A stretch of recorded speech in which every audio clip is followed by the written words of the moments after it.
സ്വന്തം അച്ഛൻ മരിച്ചെന്ന് കരുതി സംസ്കരിക്കുക. ദിവസങ്ങൾക്ക് ശേഷം മരിച്ചയാൾ ജീവനോടെ എത്തുക. പത്തനംതിട്ട നിലയ്ക്കൽ മഞ്ഞത്തോടൂരിലെ രാമൻ ബാബു ആണെന്ന് കരുതി മറ്റൊരാളുടെ മൃതദേഹമാണ് ബന്ധുക്കൾ സംസ്കരിച്ചത്. ഇന്ന് രാവിലെ പത്തനംതിട്ട കൊക്കത്തോട് നിന്ന് രാമനെ കണ്ടെത്തുകയായിരുന്നു. 24 എക്സ്ക്ലൂസീവ്.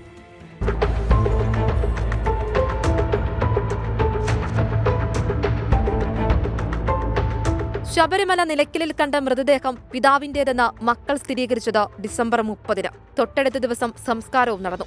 ഇന്ന് പക്ഷേ രാമൻ ബാബു തിരിച്ചെത്തി.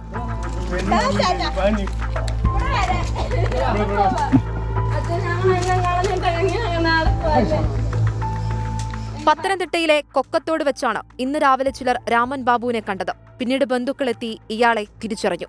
നിലയ്ക്കൽ മഞ്ഞത്തോട് ആദിവാസി ഊരിലെ രാമൻ ബാബു വീട്ടിലൊന്നും പോകാതെ അലഞ്ഞു തിരിഞ്ഞു നടക്കുന്ന ആളാണെന്നാണ് ബന്ധുക്കൾ പറയുന്നത്. രാമൻ ബാബു തിരിച്ചെത്തിയെങ്കിലും പ്രശ്നം തീർന്നില്ല. സംസ്കരിച്ച അജ്ഞാത മൃതദേഹം ആരുടേതാണ്? 24 പത്തനംതിട്ട.